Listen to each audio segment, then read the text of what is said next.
I do think the switch to workflows instead of tasks is what will happen. I think that'll be the most meaningful pivot. I think people are going to stop using chat copilots text-based deliverables, and they'll start using it more for strategy. I'm Jonathan Gandalf, and welcome to the Content Cocktail Hour, powered by The Juice. Our mission is to squeeze out the deepest secrets of B2B marketing professionals to help you push your brand to the forefront of the industry. Let's raise a glass. Welcome back to the Content Cocktail Hour. This is Jonathan, founder and CEO of The Juice and the host of today's episode. I am thrilled to be joined by Nathan Thompson, head of content strategy at copy.ai, who has really been on the forefront of all things AI since AI became broadly available. And we're going to talk about what that means, what AI means to different people, the different types of AI, all in today's episode. We go into a lot of these episodes saying like, we should also talk about AI. Well, today we're going to just talk about AI. Just head on. We're going to talk about it. We're going to go deep on it. We're going to geek out and nerd out. And before we do all of that, I should stop rambling. Nathan, tell us a little bit about yourself and your background and your role at copy.ai. Yeah. So again, Nathan, head of content strategy at copy.ai, ran the gambit in terms of content creation, starting at a very bootstrapped, no money startup. So their whole organization was built just with organic content, and that's how they got everyone. Then moved on to a bootstrap startup that was a little bit further along in their journey. So they had some more resources and stuff, but still learned how to be scrappy with content and getting new leads and just how content marketing worked as a larger team. And then really moved to an agency when I was at Animals, got a deeper dive into the agency world and a bunch of different types of content. And now, here at copy.ai, and I've gotten to what I think is rebuild a lot of content marketing workflows to redo some processes with AI and kind of just update the older playbooks for a newer system. I'm excited to dig in. People love, saying the old playbooks are dead, but it's like, are they really dead or are they just changing? If there's a new playbook and everybody adopts it, is it really successsual? So everything on LinkedIn is dying all the time. Everything's dying. Everything's dead. Just change. It's got to die. Saying things are dead is dead, in my opinion. Before we jump into all of that, Nathan, this is the Content Cocktail Hour. What are you enjoying drinking nowadays? I am a sucker for sparkling water, for bubbly. I wish it was more fun. I used to drink whiskey by the gallon, and that was a lot of fun. But I became a father and then stopped drinking. And so now my holidays are sparkling bubblies and iced coffee. If I could just get a Trenta black iced coffee delivered to my home every day, I'd be so happy. I know that's the most, cliche thing I could possibly say, having it delivered, but that'd be great. 2 follow-up questions. I don't typically ask follow-up questions here. Do you have a favorite brand of sparkly or flavor? Or is it just pure plain old pure sparkling water? I do have a soda stream, but when I feel like splurging, I do the bubbly. I spoil myself, and it's mostly because Michael Bublé's endorsement. I can't help it. Christmas. I can't help it. I like it. And then are you a iced coffee year-round drinker or only when it's warm? Yeah, so I'm the same way. Are you? Okay, yeah. Yes. So where are you based again? Indiana. Okay, yeah. Yesterday, it was negative 18 Celsius, so I think it was negative 3 Fahrenheit. And I still went and got my black iced coffee. Because I'm in the car. It's warm in the car, and it's warm at home. Anyway. I'll make hot coffee at home, but anytime I go through Starbucks or Dunkin' or whatever, it's always iced coffee. I don't know. Iced coffee. Yeah. I'm with you. Year round. No exceptions. Love that. Well, cool. Well, maybe we can find some common ground on all things AI as well here. I'd assume most people are familiar with copy.ai, but I think it's a pretty interesting kind of history for copy.ai. Generative AI comes on the scenes. Copy.ai is, as its name would suggest, helping folks write copy with AI. And it's doing it in a better, more powerful, more efficient way than most other providers. But since then, it's really evolved into so much more isn't even the right word, just something completely different than just helping people write copy. And I think as people, we often talk about AI. There needs to be different terms for what we mean when we say AI, because I think broadly, let's call it, the public, when we talk about AI, a lot of times we are just talking about generative AI and copywriting or maybe some search functionality, but it's like AI was around before generative AI. AI does a lot more than just generate copy. And I know copy.ai is now leaning into all those different use cases. So maybe could you just talk about that evolution at Copy? I know you've been involved in a lot of it, just from being really a marketer's tool to help them write content into what you're doing now. Yeah, I came in at a really interesting time. So oddly enough, or ironically enough, it was back in January 2002. So almost 3 years ago, Copy AI was a client at Animals, and I was writing the landing pages for their initial runs of the home pages, which is really neat. And to come back full circle to work with them now. They started more as essentially you could think of it as a chat wrapper, and you see a ton of those now. And it was a way to make prompting more accessible to people, but to really help with copywriting tasks, mostly with marketing. And it was essentially a competitor to ChatGPT. We have since, though, over the past year, maybe year and a half, switched to something completely different, to where I'm comfortable saying I use ChatGPT every day. I think it's an awesome service. It just does something different than what we do. So the way I like to think of it is, when most people talk about AI, like you said, they're talking about Gen AI and mostly talking about just ChatGPT. Great for one-off tasks. The problem that we identified at Copy AI is we've become a go-to-market AI platform. So just connecting all the functions across the go-to-market, is that doing things by task still creates data silos. It still asks your employees to get good at prompting, and it still disjoints the messaging across channels. So you might have someone in social media prompting ChatGPT for messaging around a campaign, comes out differently than your email or lifecycle person. They prompt it differently. And so you'll get different language, different brand voice, different whatever, unless everything is connected. So Copy AI now, no longer being that chat wrapper, is again a go-to-market AI platform.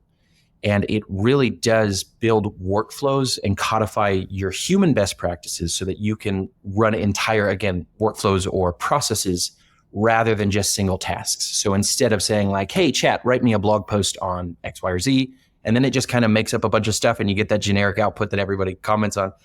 The workflow is different, where you'd say, okay, this thing's built to create a blog post as the final output, but it's going to run through a bunch of individual steps, or we call them actions, along the way. So it's going to do external research, and it's going to scrape our sitemap for the best internal links to add.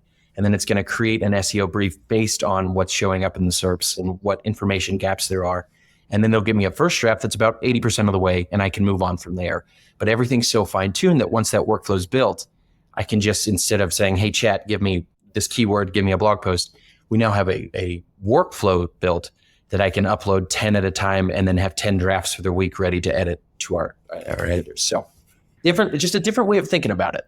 It's fascinating. It's powerful. And I like the point that you make there on like ChatGPT. You're having to train the team on prompting. You're having different people use it in different ways. It's like, despite it being AI, there's still a heavy burden on the human there, right? And like the groups of humans even. Like it's almost, it's removing some friction, but it's almost introducing more friction, because now it's giving you more stuff that you have to communicate against teams, where the workflow can kind of streamline all of that into one set of actions for everybody involved. Am I interpreting that correctly? Yeah, and it's funny. I view it as like using ChatGPT as a larger solution for your team. I view it as kind of like quicksand, and it is a little insidious, where it seems like a great, like, hey, everyone's doing their tasks faster. That's great.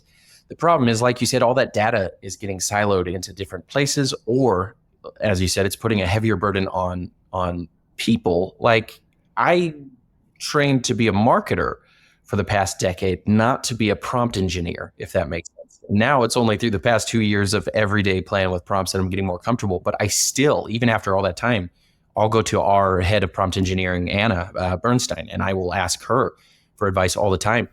It's a skill and a language in itself. When you just ask people, hey, go use ChatGPT, they don't have time to learn prompt engineering. Yeah, that's fascinating. That's kind of a perspective shift for me even. I appreciate that. You leading content strategy at a company that's using go-to-market AI and these workflows. What are you using? What does a day in the life in your role look like from your interaction with AI and the workflows you're building? Yeah, it's a lot more fun than it's ever been, which I know sounds cheesy and lame, but it's a different process and kind of rebuilt from the ground up. We have a lot of changes. So a lot of our traffic came from tool pages. And so in 2022, the first half of 2023, our head of content, Zach Harris at the time, awesome guy. He built these great tool pages, brought really good traffic. And then when we made the switch to B2B, that traffic was less relevant and we had to get more qualified people for more enterprise level contracts as we were starting different conversations. So my day-to-day has been finding the right keywords so that traffic doesn't just take a huge dive. It's still valuable. And so keeping all the traffic we have stable, but then claiming more real estate for go-to-market content, top of the funnel pieces. And so it was building a workflow that would get me the top of the funnel content we need to start bringing the right people in, and then figuring out how I could remove myself as a ghostwriter for thought leadership pieces. I'd done that a lot at Animals. I'd done that a lot in previous roles. So I built a workflow for the top of the funnel, but then when it came to the thought leadership stuff, I didn't want to keep ghostwriting because I don't think it's as authentic as using AI, which is not a popular opinion, I know. I view it as the opposite. I think AI is way more authentic. The reason is I was able to build a workflow that would take a transcript and the LinkedIn profile of whoever was speaking. And then from that, it will identify the themes of the transcript. Then it will also scrape their LinkedIn profile. And I force that workflow to then, as a single step, answer why is this person qualified professionally to talk about whatever they're talking about? What is it about their professional experiences that can let us believe them, rather than just saying, hey, write a post in, X, Y, or Z voice. Then another step in that workflow will actually take the speaker's voice, analyze it, and give speaking. That'll get its way into a brief or a long form blog post, and then a LinkedIn post. And so really my day-to-day is just figuring out how can we build these workflows that connect and fill pipeline for sales, get more of our thought leaders to actually be engaged and go on, because that's just so hard to get. And then once we have all the data, how do I make sure it's accessible to everybody? We covered the top of the funnel, then we have the thought leadership piece. Our bottom of the funnel, I've always viewed as like, how do you solve a very specific problem with your specific technology? So like, what does account prospecting look like with Copy AI specifically?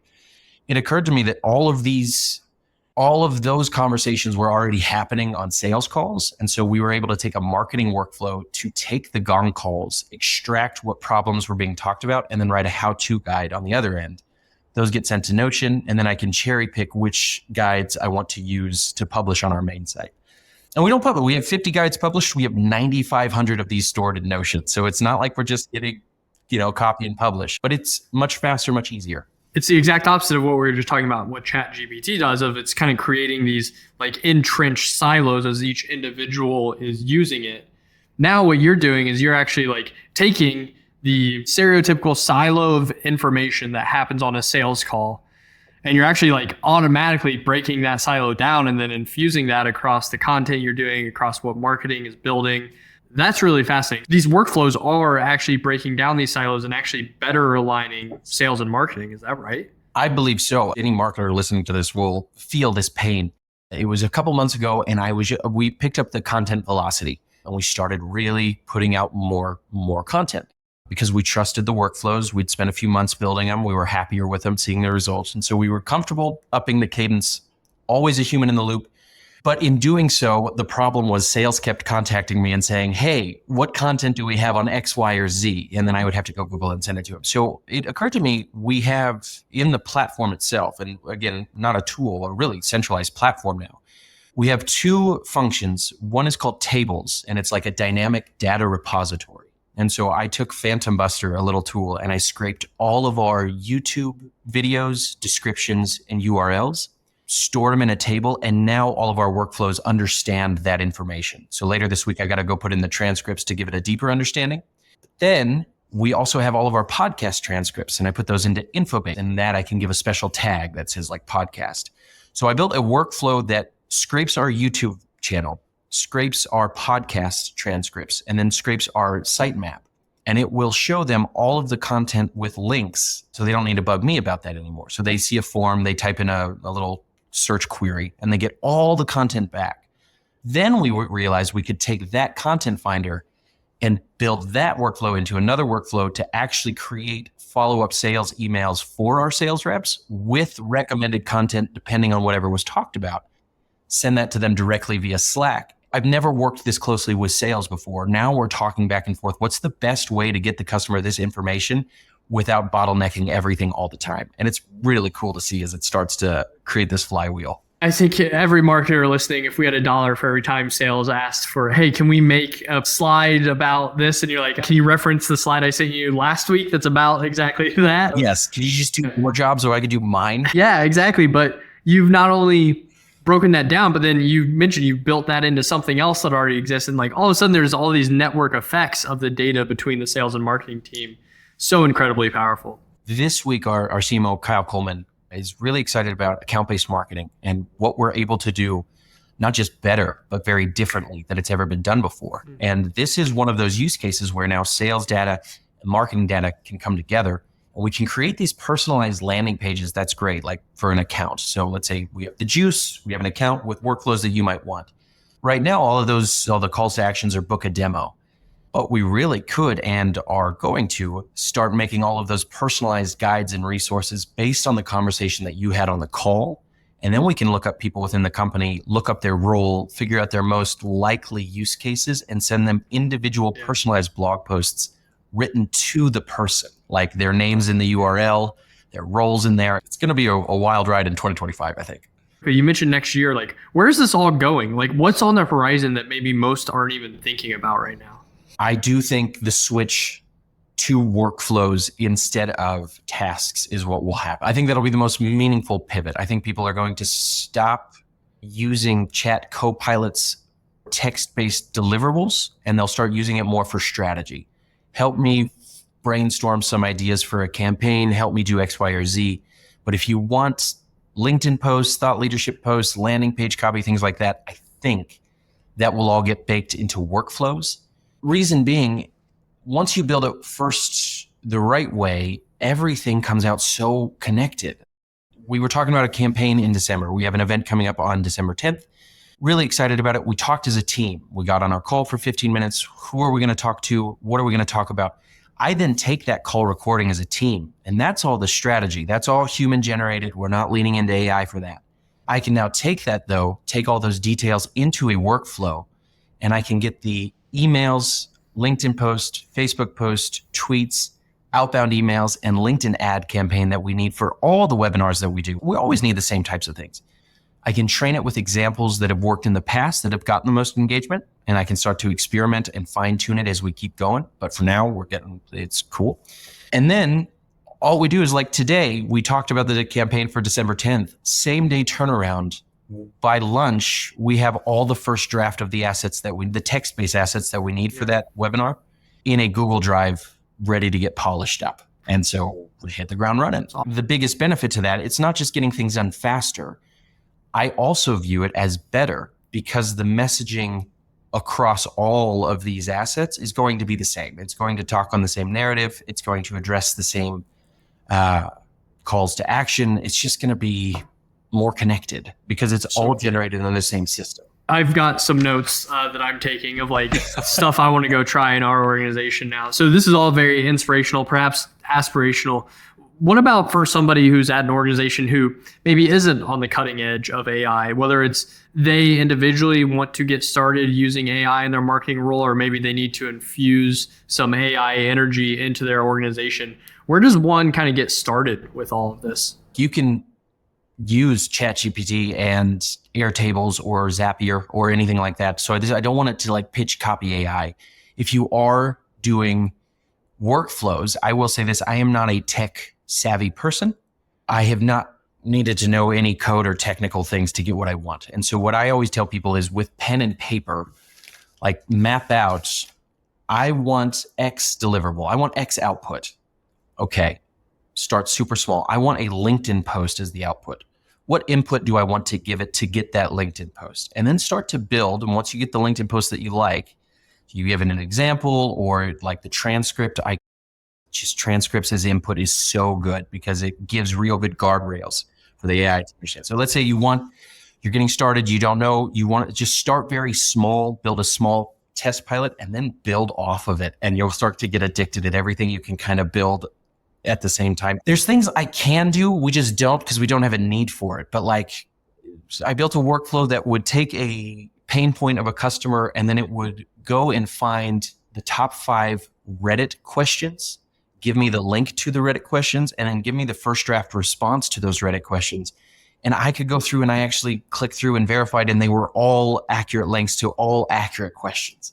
Go break a bunch of shit. Just go break a bunch of stuff, whoever breaks the most in 2024, I think is going to win in 2025. That's my prediction, at least. As somebody who appreciates pen and paper, I think that's also like, it helps me frame it up a little bit to like, not be afraid of the technology, but like map out what you want, then go figure it out. And if you can't, you'll break something along the way and learn from that. I kid you not. Since AI, I've been working with it more. I am on pen and paper way more in terms of writing than the computer, because this is where I map out and this is where I think clearly about the strategy, and then I can codify that strategy here. But in terms of the writing and what I want, that's all just pen. Yeah, that's all. Well, this has been awesome, Nathan. We do always end these conversations by asking our guests, what's an unpopular opinion that you have as it pertains to B2B marketing? Yeah, I'm super nervous about this. Don't be. It's not going to be popular. Okay. I think AI forced a lot of professionals in marketing, whether they know it or not. I think it forced them to ask, am I in this profession to be a better writer or to be a better marketer? There's a huge difference. To be a good marketer, you need to be a great writer, but you can be a great writer without being a great marketer. And so I think generative AI forced people to question what skill they were really trying to get good at. And I think the folks that were saying this is going to replace me, or I can never do what I do, or anything like that, I think some of those folks may have wanted their skill to be a writer, not necessarily a marketer, which is something that I only say because I recognized it in myself. It was last year, I realized I'm not getting paid to be a writer, I'm getting paid to be a marketer. And that means understanding how marketing works at a broader level than just this blog post. How does it work across the go-to-market function? How do I need to interact with sales? How do I need to interact with customer success? What data do I have that tells me articles I should write, even if I don't want to, but it's our customers want me to? So that is not a super popular opinion, and I don't want it to sound mean. I just think that AI forced a lot of people to question what skill they were really working towards. Because if you want to be a good marketer, there's never been a better time with the tools available now, ever. Yeah, it's similar. It's different, but similar to some. It might have even been this answer to this same question. Patrick Reynolds, who's CMO at Blue Conic, he was on the show a few weeks ago, and he said, you as a marketer will not be replaced by AI, but you could be replaced by somebody with AI. We all need to be learning and adopting to these workflows, to how we can use AI, not just individually, but across an organization. And I think that's where it's like, I think we've moved beyond the wave of like AI is going to take jobs. And maybe, if you're just a pure like SEO copywriter, I guess you could argue that, but like not so much. But somebody who is well trained and has taken on the opportunity to learn how to use AI, those are the people we should be worried about, not the AI technology itself. It sounds, maybe a bit harsh, but I don't think we should worry about that. Just like our generation growing up with the internet, knowing how to use the internet, like probably replacing boomers, like in the workforce who don't know how to use it. I view it as very similar to that. I asked somebody the other day, would you hire someone who didn't want an email account?